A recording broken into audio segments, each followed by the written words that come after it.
Okay, it is noon here in Cambridge, Massachusetts, the occasion to say good afternoon or good evening, good night, good morning, depending on where you are in the world. And welcome to this edition of PON Live from the Program on Negotiation at Harvard Law School. I'm Nicole Bryant. I'm the Managing Director here at the Program on Negotiation, and it is my great honor and pleasure to welcome everyone to this edition of PON Live. The first of our new academic year. We know that for many people around the world, this is a back to school time. So happy back to school, whether you are a student, perhaps a lifelong learning student, an instructor or faculty member, or a parent of someone who is starting or restarting school.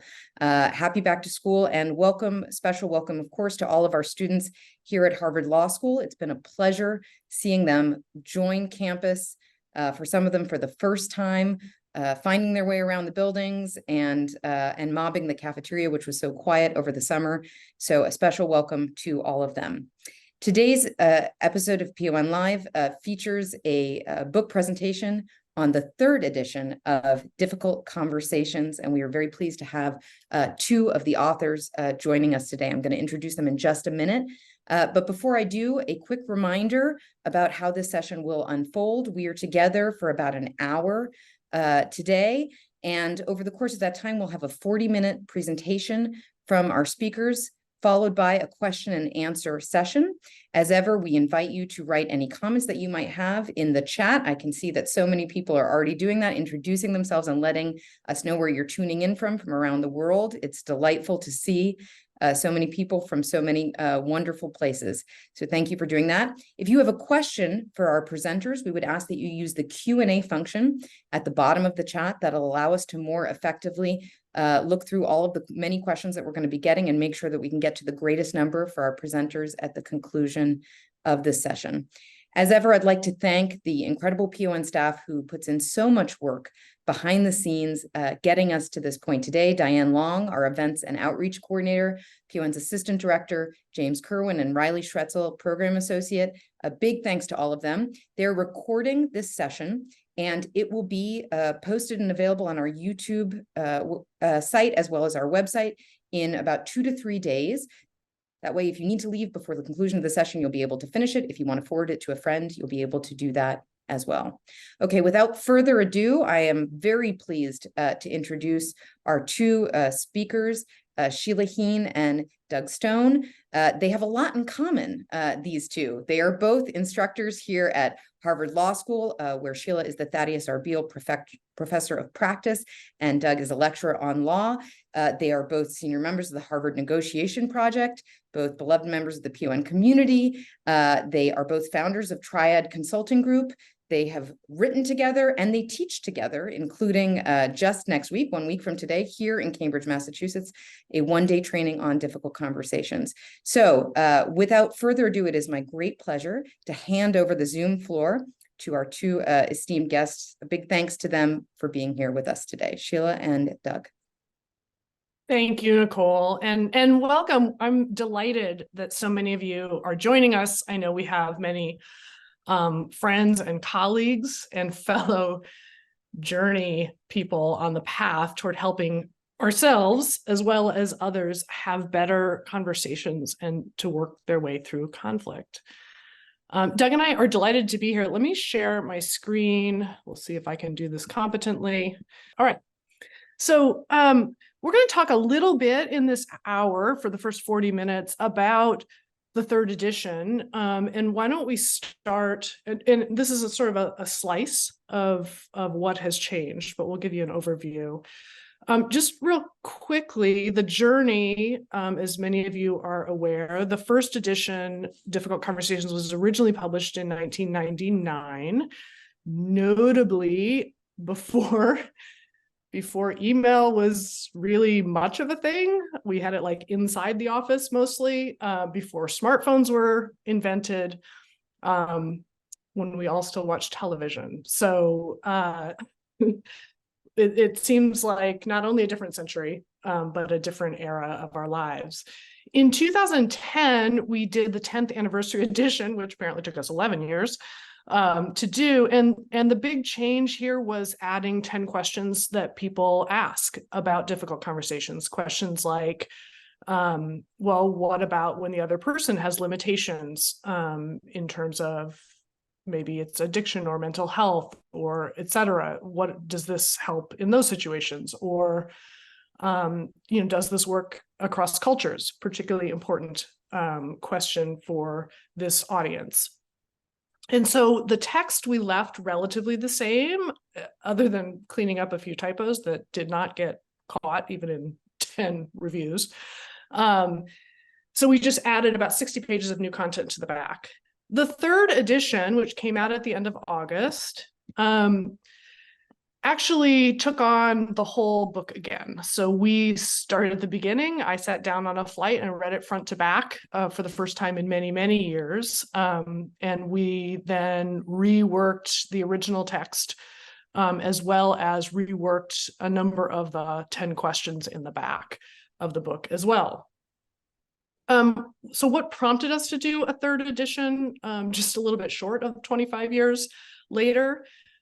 Partly just, as I mentioned, the degree to which the world that we're living in has changed in terms of the way that we're using technology for many of our communications, both professionally and personally, the increasing globalization, and also just the shifts in sort of the public discourse, as well as awareness of injustice, inequality, and some of the real challenges there. So the context, I think, has changed enough that gap between what you were seeing in the book and what we were seeing in everyday life was getting increasingly wide. Secondly, I think we have changed. Between the work that Doug and I do with clients through Triad and feedback from students, et cetera, I think our views, and from colleagues, our views have evolved, and that was not yet captured in the text. And then finally, of course, many of you had feedback for us, which frankly we hated. Especially when we thought you were probably right about a few things and that there were things that we were not addressing adequately or missing. So we finally decided to get over ourselves and figure out the ways in which a good deal of that feedback was actually right. And we were probably overdue for a third edition. So a big thank you to all of you, especially if we reacted defensively when you initially gave us the feedback. So, Doug, do you want to pick up here and talk a little bit about where we went?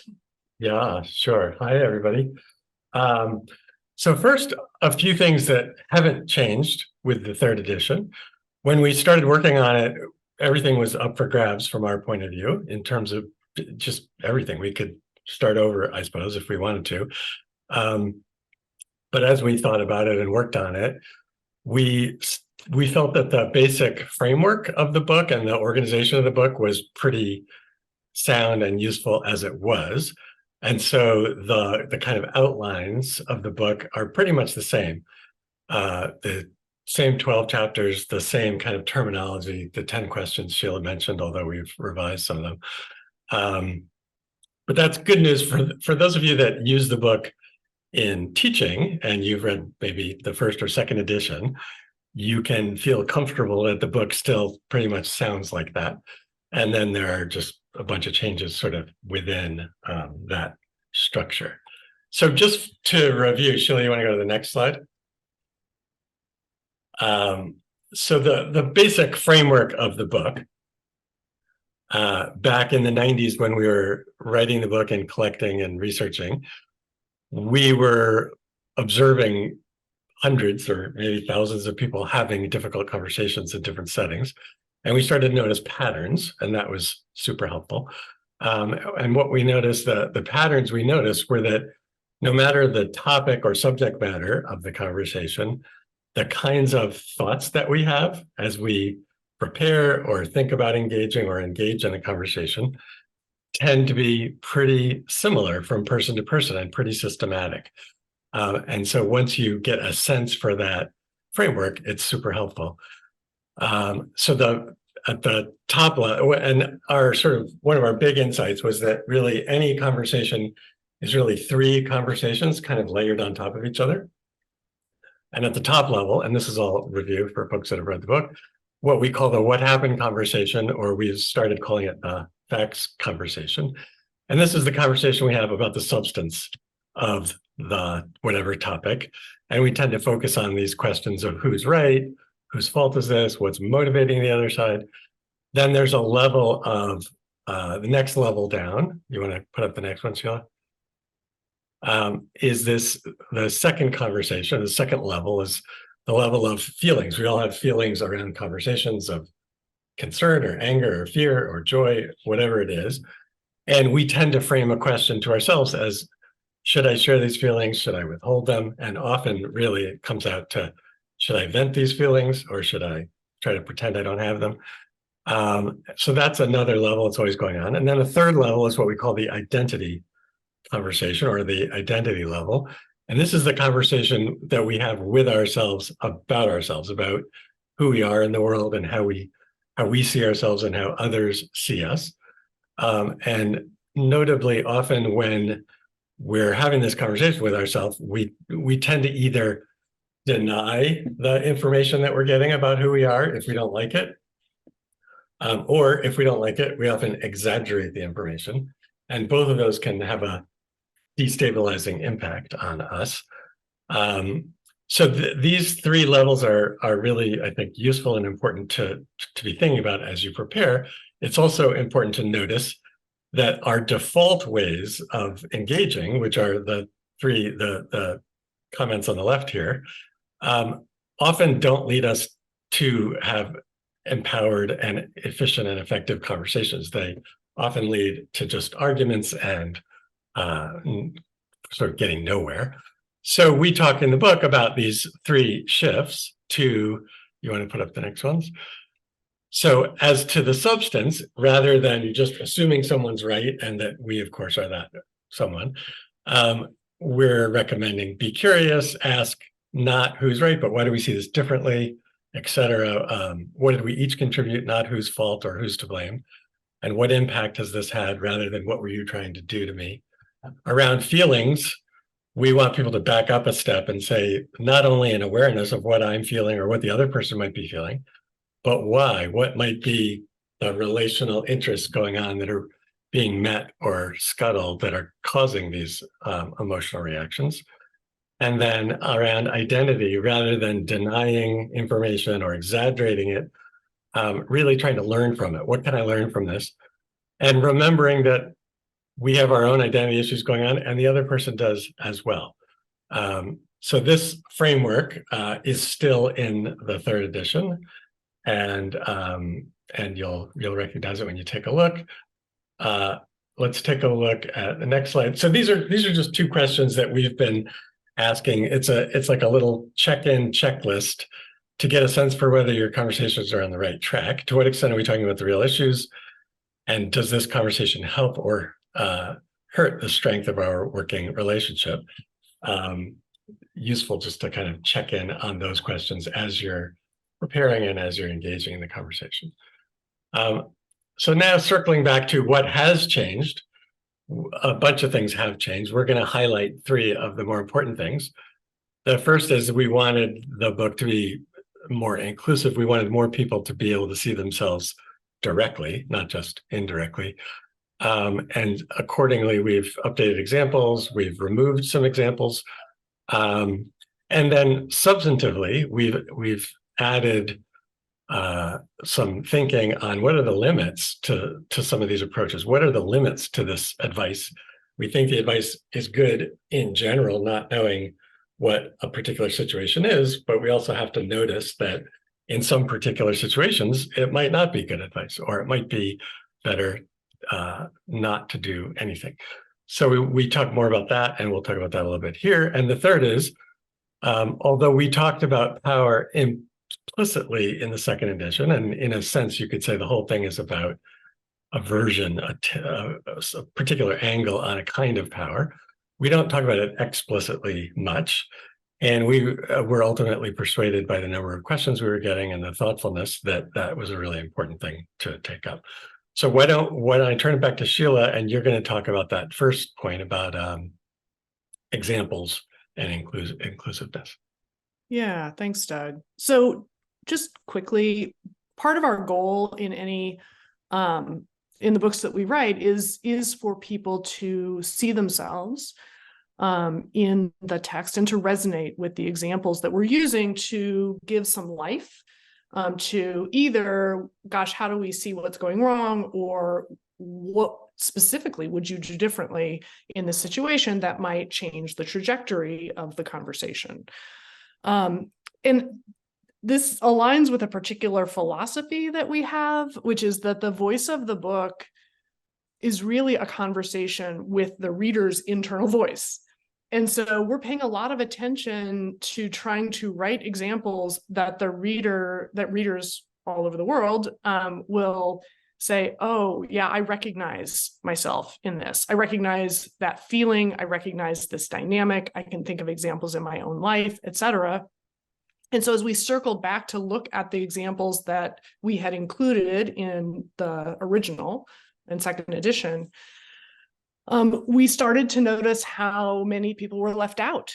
As I read it back to back for the first time in many years, I also noticed how many female assistants that we had and spouses and things like that, but we didn't, for instance, have any blended families. What the heck? Like we were kind of shocked ourselves by the kinds of relationships that were left out of the book, and felt, how could we possibly have overlooked? Just as one example. So in going through in this next edition, we really were looking for, gosh, who is left out? And how do we make this even more representative of a wide variety of kinds of relationships and contexts?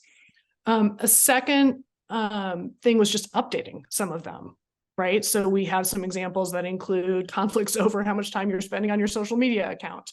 The original Jack and Michael argument is an argument over a brochure. I'm not sure that anybody even makes brochures anymore.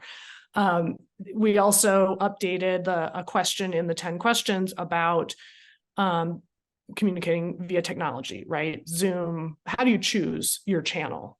So just doing some updating to current context. And then finally, when we talk about the voice of the book being a conversation with the reader's internal voice, one thing we're really trying to pay attention to is when the reader will go, wait a minute, this doesn't make sense to me, or this is infuriating, or as one reader shared with Doug, that when she got to the Sydney and Miguel example in the contribution chapter, that she threw the book across the room. That is, in particular, not one of the reactions that we are hoping to have from readers. And the Sydney and Miguel example, which is an example of sexual harassment or unwanted attention from Miguel to Sydney, is the single example that got the most pushback and concern. I think not unreasonably for a couple of reasons. One is that it's just such a ubiquitous challenge in working relationships in particular, also in personal relationships. One person making advances that are not reciprocated or welcome, and the person receiving them feeling paralyzed. This is one chat that I hope doesn't get responses, but if this has happened to you, you have received unwanted attention in a relationship, or someone close to you where you've tried to help them with that, feel free to just drop in the chat. Yeah, I recognize this. The Sydney and Miguel example was actually my example. I was Sydney. I guess I still am Sydney.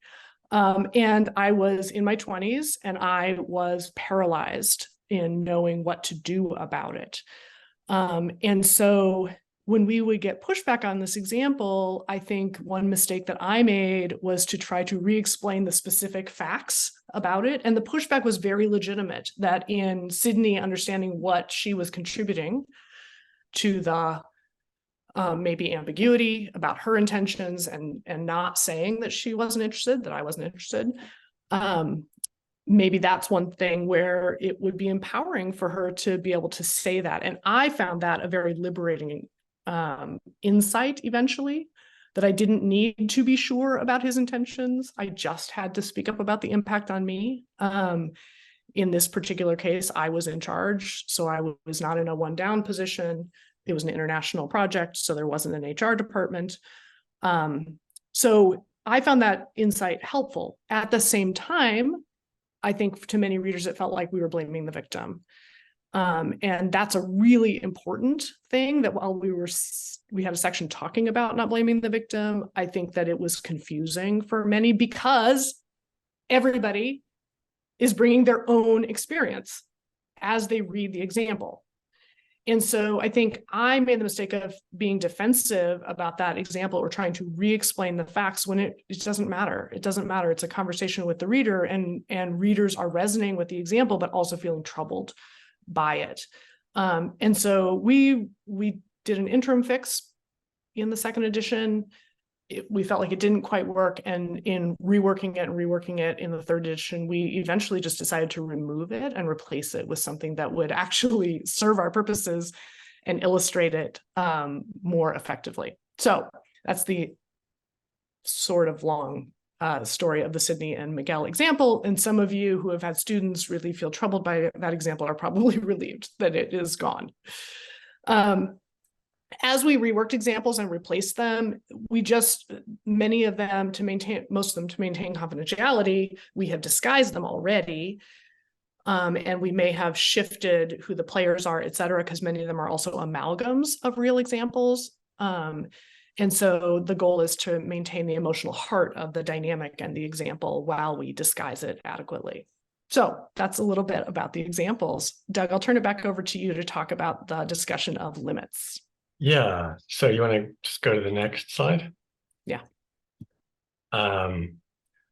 Yeah. So in this edition, we talk more about, as we said, the sort of limits or when it doesn't apply, and probably lots more situations than we identify, but we try to give you some general guidelines. And the first point here, every problem cannot be solved with conversation or talking. This is something we certainly mention in the first few editions, but we mention it more loudly, more prominently in the third edition. And we also talk about, so that really means two things. That first of all, sometimes you're going to talk things through, and it's just not going to help for whatever reason. The other person's not going to change. They're not interested. They don't understand. They don't agree with you, whatever. So sometimes even when talking is a good idea, it's just not going to help because the other person is intransigent or whatever's going on with them. But another meaning of this is that sometimes sort of talking isn't the answer, but action is the answer. And we agree with that as well, that you know, if you're negotiating an employee contract, you're talking it through, and at the end of the day, you may want to go on strike, or you may want to protest or do whatever. And sometimes people read the book and think that we mean they hear us as saying it's never okay to stop negotiating or to stop talking. You have to just negotiate until forever, and you're never allowed to protest or complain or do anything. And that's not our view at all. We think you should have access to doing both, and you should do both sort of when they make sense. But the big point is just we know from our own lives, and we hope you all know, that even when you try, it's not always going to make things better. You can be somewhat consoled by the fact that at least you did try. You did all the things that you know how to do. Let's go to the next one. So when it might make sense not to listen. So this was a interesting and complicated one for us. In somewhere in the book, we say, all things being equal, it's always the right time to listen. So it's just a good bumper sticker. If you don't know what to do in a conversation, a good thing to do is ask a question or listen. And it's almost always helpful. And that we were kind of listening evangelists. And eventually we slowly got pushback from people who said things like, it's not helping, or it's not fair that I have to listen and the other person doesn't, or people in my group in society are always the ones being asked to listen, etc. So that we started to hear, or some people just were saying, the situation was too traumatic for me. I don't feel like I can talk to that person. Like I understand that it might be useful, but I just don't feel up to it. And we took those on board very seriously, and we discussed those in more detail when it makes sense to listen, and why often, even when it seems like it's not the right thing to do, listening can be really powerful for you. It can be helpful for you. And at the same time, we acknowledge that there are certainly times when it's not the right choice, and you shouldn't feel bad about that. You should feel like you're making a good choice by distancing yourself, or asserting and leaving, or whatever your version of not listening is. So we talk more about that. Third one is the advances in communication and technology and platforms and media. I won't say a lot about this here, but just to say now, there's benefits and drawbacks to any medium that you choose. And so think about those. And to the extent you have control over it, pick one that fits your situation the best. The last one here, I think in some ways is the single hardest thing for us to clarify in the book, this idea of joint contribution versus blame. And when is it not just okay, but maybe better not to talk about someone else's contribution to a problem, or about your own. And that's so tricky. Yeah, next slide. So the basic idea of joint contribution is that, as we said earlier, in the facts conversation, as to the substance, one of the key questions we ask is, whose fault was this? Why are we having this problem? Oh, it's your fault. Okay, so you are to blame. And then in our book, we said, well, let's set blame aside, because blame is really about punishment. And instead, what we're really trying to do in these contexts is fix the problem, or improve the relationship, or be more efficient, or something forward-looking that's positive. And for that, we don't need to talk about blame. We don't need to punish anyone. There may be situations where you do in life, but often what we're doing in relationships or at work, we're not trying to punish people. We're just trying to fix the problem. So we advise, look back at the situation, ask yourselves, what did the other person contribute to the problem? We're not blaming them, but just what did they do that made the problem what it is? And what did we do that makes the problem what it is? And third parties and systemic contributions as well. And when we wrote that, and so it was a very problem-solving, non-blaming, non-judgmental approach. We got tons of positive feedback on that point. People saying, my boss always blames me for everything. And now reading your book, I see that I'm contributing, but I feel like my boss is contributing too. And that's been really helpful to discuss. And people in personal relationships were having that same sense of relief of like, oh, it's not just my fault. There's a system between us, and we're both in that system in some way. So we were pleased that people were pleased. And we had a section discussing the importance of not blaming the victim, and the distinction between blame and contribution in that context. But we began to get pushback, and this became one of the kind of primary areas of feedback that we got, was people saying over and over again, I don't feel like it's right for me to have to look at my own contribution. And the reasons they were citing were things like, it's not fair because the other side's not looking at theirs, or again, people in my position in society, people who look like me, or people who make the amount of money I make, or with my education or my age, are always the ones that are being asked to look at their contribution, but other people aren't. Or just sometimes people would say, I just didn't have any contribution. I was in a situation and then this thing happened. And our first kind of category of responses to all of that was, yes, we understand all that, but you're thinking we're still talking about blame, and we're not talking about blame at all. We're just talking about what could you do differently next time, even if it's not blameworthy, or even if you did something positive, perhaps.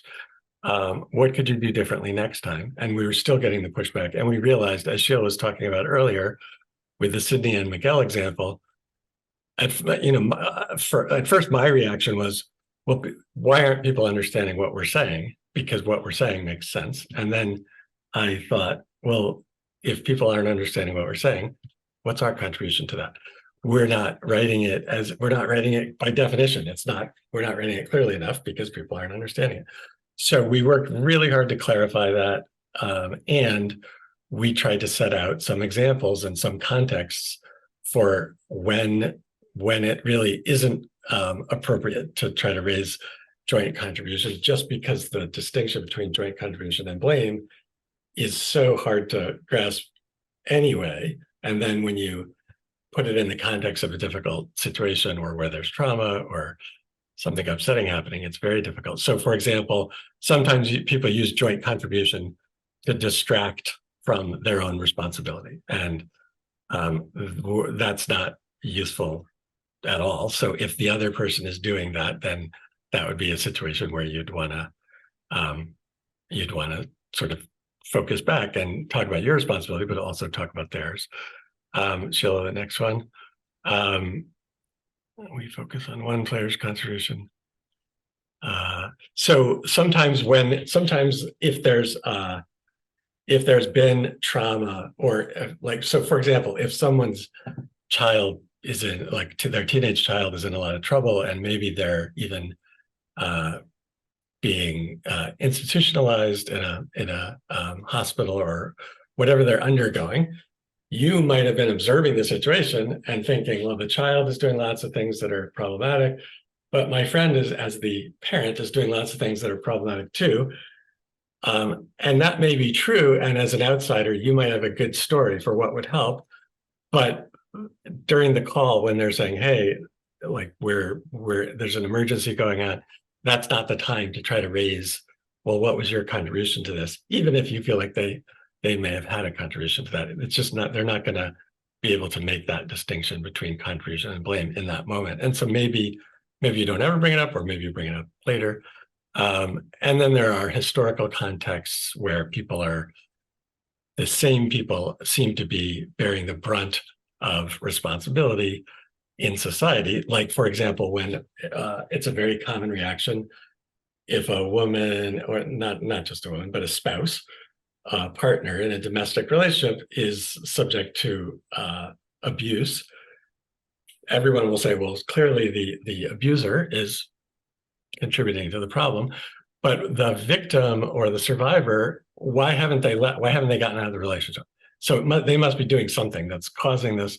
So it's not so much, it's a social backdrop that plays into it. And in situations like that, you have to try to take that into account as you raise something, because the people you're talking to know the social background of things. And if they experience you as just falling into a pattern of prejudice or kind of knee-jerk thoughts about something, that's obviously not going to be helpful, and it could very well be harmful.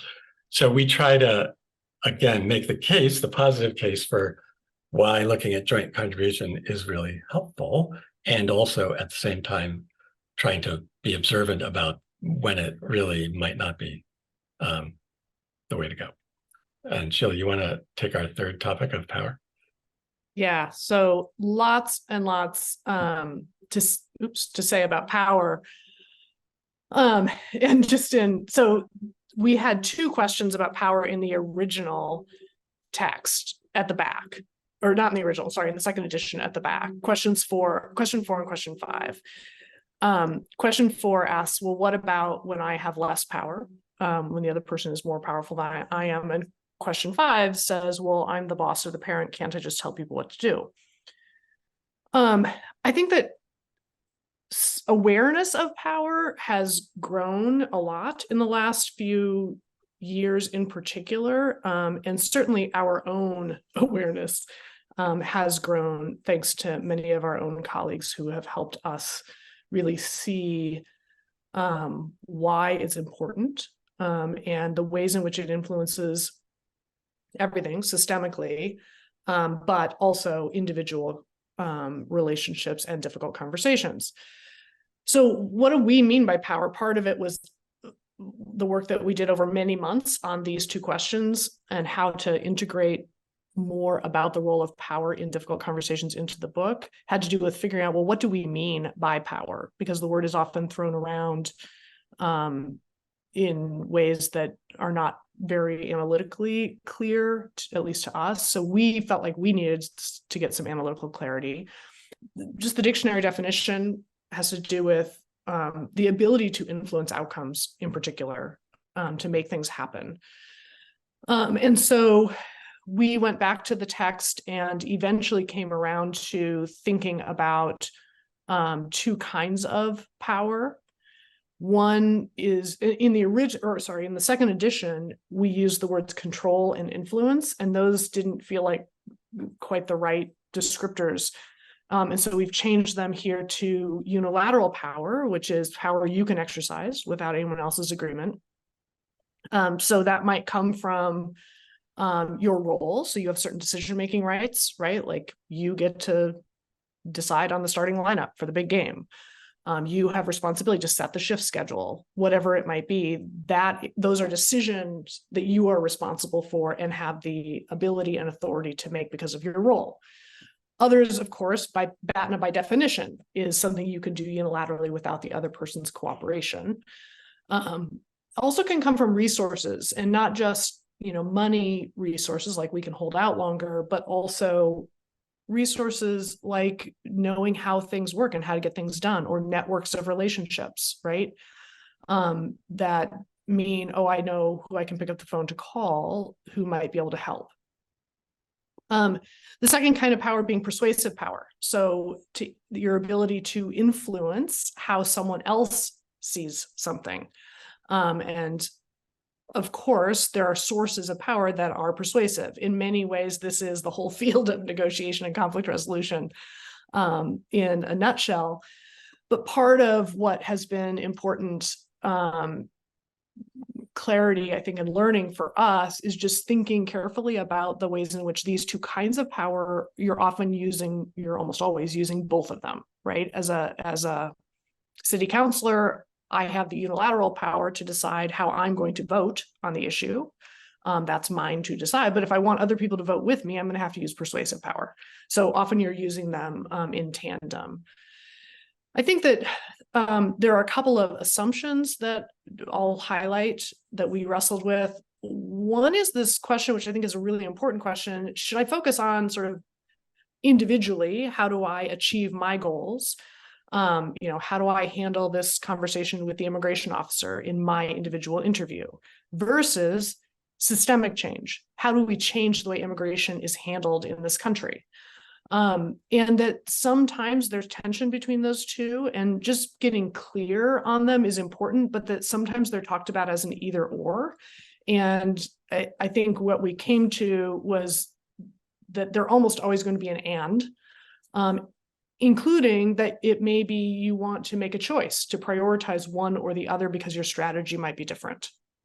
In other words, you might be able to get a raise, but it may be that it's more important, rather than fighting for your individual raise, that you go collectively to make an argument for, a review of compensation for everyone, for instance.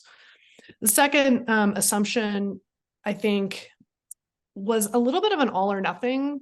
And this is sort of a straw man, but it's how I was thinking about it. So let me be clear that I was falling in this trap, which is either we're going to ignore the power lens, and it's nowhere in the 7 elements, although you can argue for different places to put it. It's not explicitly there. Or we're going to use a power lens, but then see that as determinative of the outcome. Now that we know that, this party has the most power, we know that they're going to be able to control the outcome. And I think that part of what has been helpful to me is to realize that in any given situation, power isn't static and it's not zero sum. We can both have more persuasive power with each other without one of us having less power, for instance. And also that it's fluid and contextual. Like a CEO might be able to set the priorities for the coming year for her organization, but not be able to get her 3-year-old to go to sleep. So that it's shifting all the time in any set of relationships and any exchange, and that it's very rooted in context. That said, ultimately, after many, many rewrites, we decided to keep the structure of the two questions. So the question 4 focuses on what are the predictable traps that we can fall into when we have quote unquote less power than the other party, either because we're lower in the hierarchy or they have a lot of know-how or network, et cetera, resources, a great BATNA. So one part of Sheila, we've the gotten a couple of discussion. questions about what the word BATNA means. Oh yeah, sorry. BATNA is your best alternative to a negotiated agreement. So if I can't come to agreement with you, what can I do instead? What can I do on my own? So if you and I don't reach a deal, I will walk away and get a different job, or buy a different car, et cetera, is the simplest version of a best alternative. So by definition, it's unilateral action. Thank you, Doug, for that.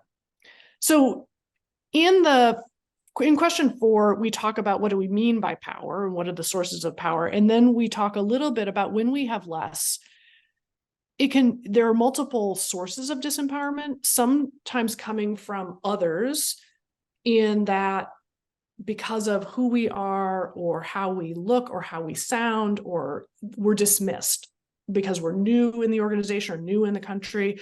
The weight and the influence, the persuasive power that we should have is somehow lessened by others reading or hearing us and discounting really unfairly what we have to say. And it's also true that feeling one down and less powerful means that, it's scary, it's frustrating, it's infuriating, it can be paralyzing, and that sometimes we can have a tendency to disempower ourselves and not pay attention to the ways in which, particularly when we're feeling so alone in that place, we could reach out to build some persuasive power. So that optimizing your persuasive power, particularly in these situations, is valuable, and that there are lots of sources of power that we talk about in some depth, understanding your own interests, understanding the other person's interests who you're trying to persuade, reaching out to build a network, to get people on your side, coming up with creative options, listening to understand, and also to tap the power of conversational reciprocity. So we'll offer some further sources for reading in a moment on this topic that have been really helpful to us, as well as links to them. But one piece of that has been work by our colleagues, Julia Minson and Mike Yeomans and others, on the fact that listening and signaling receptiveness to what someone else has to say, even when you strongly disagree with them, but I'm interested in why you see it that way, and I'm open to hearing more and hearing what I'm missing, that actually creates more receptiveness on their part to hearing what you have to say. They tend to think you have better judgment, they like you more, they take your arguments more seriously, and that actually increases your persuasive power along the way. So we'll link to that research here in a moment. And then finally, the last piece is that we often hesitate to use unilateral power that we do have when we feel less powerful. For instance, maybe your ex continues to be late with child support payments or picking up for visitation, and under the separation agreement, you do have the right and ability, the unilateral power to charge interest on those payments, but you don't do it. Or you're getting, really difficult attacking texts from someone in your family, and you could block them, but for whatever reason, we're not exercising our ability to use that unilateral power, often for identity reasons, because we don't want to be seen as not a team player or being difficult or being demanding. Turning just quickly, because I know we're short on time, to question 5, we talk about, well, what about when you have more power, and what do we need to be aware of? Partly it's just that your own power is sometimes hard to see, even as it's obvious to other people, because you just feel like yourself in your unconfident, confused 13-year-old self. But other people are really seeing the role that you have and the power that you carry in that role. To you, it just feels like a lot of responsibility. To them, it's very clear how much power you have, unilateral as well as persuasive. That we all have blind spots. And I should pause to say that one of the things that we talked about a lot is that we were 3 white people of a certain generation or generations, the span of our ages, when we wrote the original book. And oddly enough, we are still 3 white people of a certain generation when we worked on the 3rd edition. So I'm sure we have blind spots. We certainly see some of the blind spots we did have, and we continue to have blind spots. And also, as you move up in hierarchy, so you have more and more responsibility and decision rights, it's riskier to tell you about your blind spots so they can continue. And although when you are in a position of power and responsibility, part of that responsibility is to see injustices and to rectify them in the systems in which you work. At the same time, you have succeeded in that system. And so it's hard for you to see the ways in which it may disadvantage others because it didn't maybe disadvantage you. So there's a bunch of content here about the blind spots and the traps that we can fall into, that we may encourage a mentee to take on a work project because we think it would be really great for them. And later they tell us, well, they said yes, not because they were persuaded that it was great for them, but because they knew that we had control over their future promotion, right? And it's like, well, I never would have not promoted you if you'd said no to the project. That's obvious to you, but it's not necessarily obvious to them, for example. And finally, we talk a little bit about the ways in which, even if you do have the unilateral power, that it's rarely a great way to resolve really important conflicts by just dictating what happens. And often you can tell people what to do. Whether they choose to do it requires some persuasive power and some listening on your part. So there's a difference. We tend to say there's a difference between power and authority. I have the authority to tell you what to do. I often don't have the power to get you to do it. And any of you who have teenagers are acutely aware of that, as I am. Here are a few resources that have been influential for us and that we would recommend to others. We'll paste links to them in the chat. Rebecca has a book for organizers about when to talk and when to fight and how to build power to influence systemic change. Ariel, professor of practice at Georgetown, really doing some important work around what about when the criteria are not fair themselves and need to change. Alonzo Emery and Whitney Benz have a really beautiful, thoughtful, insightful piece in the ABA Dispute Resolution Journal from a couple of years ago. Elaine Lynn Herring is a colleague of ours who is going to have a new book out in March. You can get your pre-order in now about unlearning silence in organizations. And then Julia, Michael, and colleagues, we have a link to their research, which we're using in our own teaching and cite in the new book. With that, and you could hear my alarm go off to tell me I was over time, we will go to Q&A.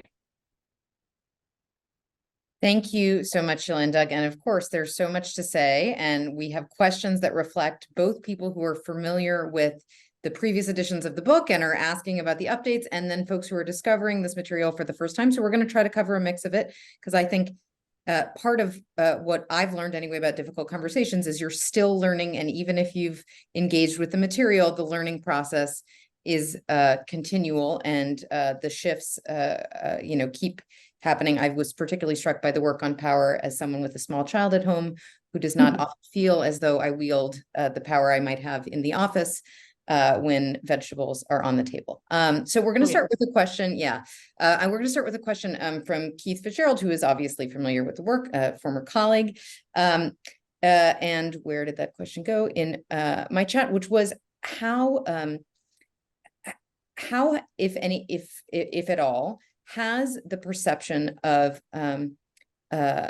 difficult conversations changed now that there's social media And the idea that any conversation you could have a very large jury or, folks weighing in on the conversation. Yeah. So, Doug, I'll offer a couple of thoughts, then you can add if you have them. What's interesting is that I think that humans have been triangulating difficult conversations for as long as there have been more than 2 humans on the planet. Rather than have the conversation with you, I'm going to complain to someone else about it. And one thing that has struck me is the extent to which social media has made that, writ large. Like, I will complain about the quote unquote other side, or about a family member who I sort of disguise and sort of don't, on Facebook, or on Twitter. And that it has contributed certainly to the polarization, and that rather than have the conversation directly with each other to work something out, it's used to escalate the conflict and to polarize the 2 sides, because each side feels misunderstood, mischaracterized, etc. So one thing that was interesting is the range that this covers, because it covers everything from we're texting each other, and that's not a great way to have a dialogue. Text and email are not dialogue, they're serial monologue, all the way through, boy, we have a family chat. There's a conflict playing out in front of everyone else on the family chat. So there's an audience to it, which raises identity stakes for both of us and makes us each more reactive and defensive. And then people are taking sides. So that's sort of a group chat that is part of the current technology landscape. And then you've got like the truly public forums, comments on your piece in the New York Times or the Independent in London and on Twitter, and where you're not really talking to the person across the table in a way that is trying to understand them. You're actually aiming your comments, and this is true in politics, at your base, right? Or at the people who you want to let them know that you're sticking up for them.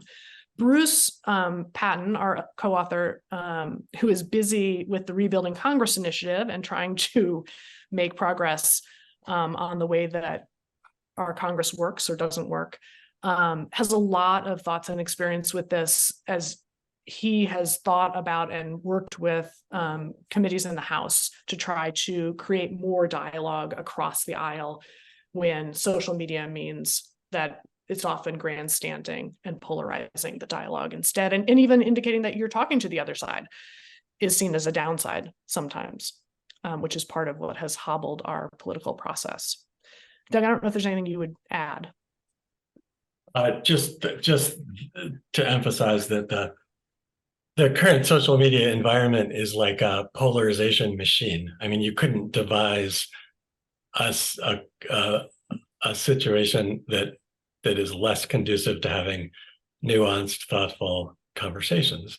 And that's the situation we're in. So each of us should at least try to be careful not to make things worse. So when you're tempted to fire off that comment that really, puts everyone in their place, ask yourself, like, what's my purpose, and is this likely to achieve that? Yeah. Great. I'm going to move on to another question posed to us by Joy, who is writing in their capacity as a mediator, and a question about when you're bringing parties together and you want to get to the truth or the facts of a conversation, but you also know that folks need a space to vent. And what is the way to kind of juggle allowing parties to feel that their voices are heard while not letting them take over with a pre-existing narrative? Well, I love this question because it makes me feel better about my own mediation challenges. I find this like the hardest question in mediation, at least consistently across different ones. The way I diagnose it is there's a bunch of things that need to happen. Certain things need to happen before other things can happen. But it turns out they all need to happen before other things can happen. And so everything needs to happen at once. And so, for example, who gets to share their feelings first? Well, someone has to. And while that person's sharing, the other person is thinking, I can't stand hearing their feelings like I'm the one who's the victim here. So it's, from my point of view, the sort of fix is just trying to be upfront, as clear as you can about the dynamic of the fact that some of these things should really be happening simultaneously, but we can't do that. So we're going to go in order, and that's going to end up causing some inherent frustration, but we'll keep going, and it will dissipate over time.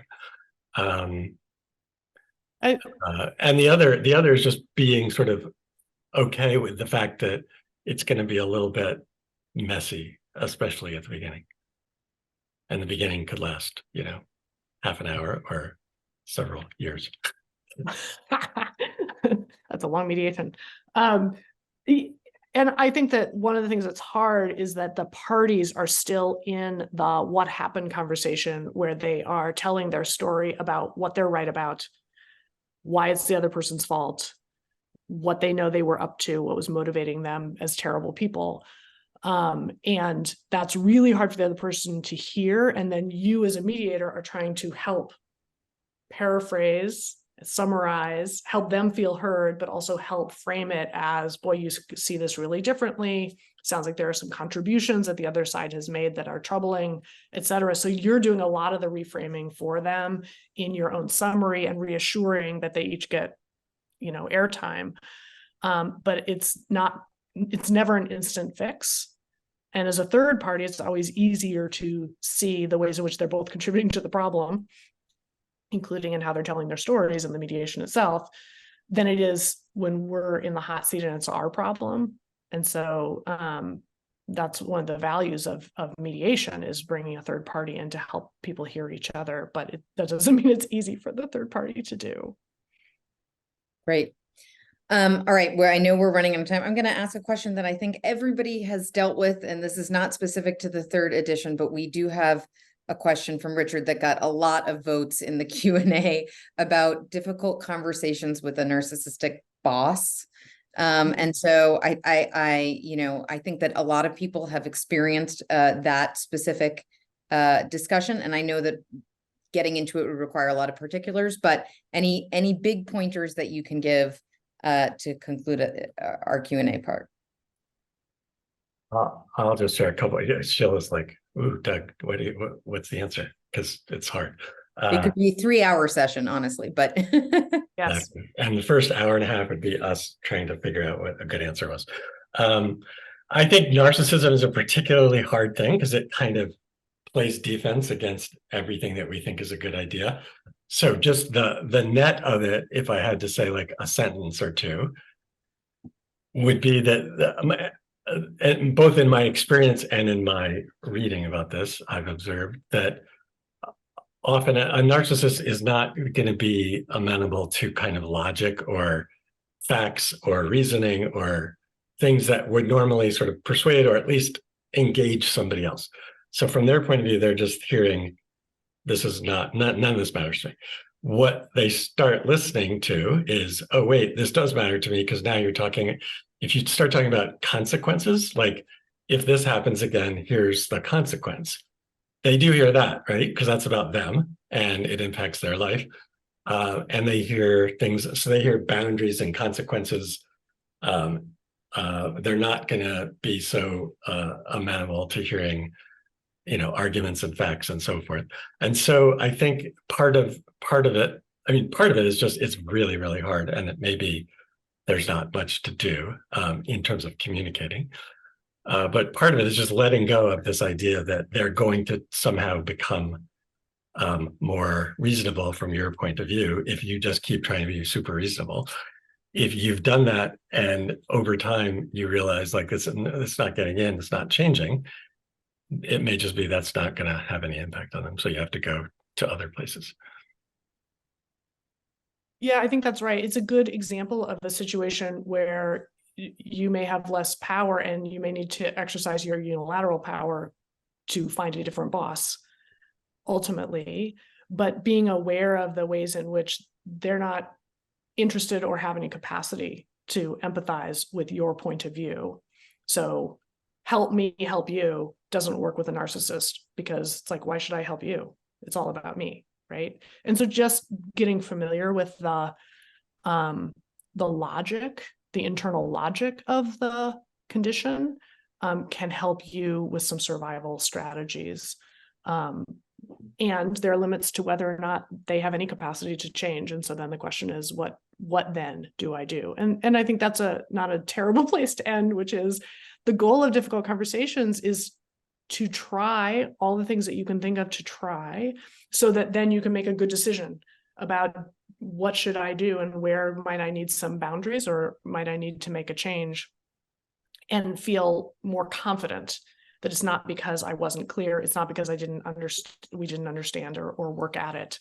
And so we can be more confident that it's a better decision.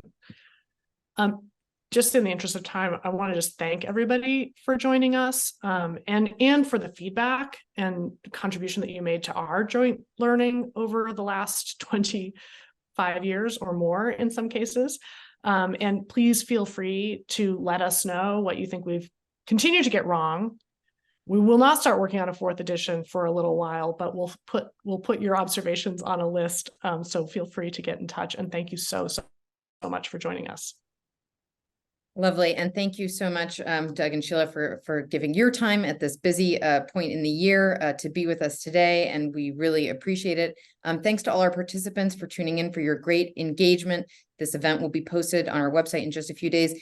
In case you're interested, I know there's a lot on this slide, but let me tell you just the 2 next events that are coming up with us. At the end of this month, we have Jamil Mawad, who is a PON faculty member and also the former president of Ecuador, coming to talk about the political situation there following the assassination of the most recent president. And then Michaela Papa will be on in October from Tufts University, talking to us about BRICS and negotiations there.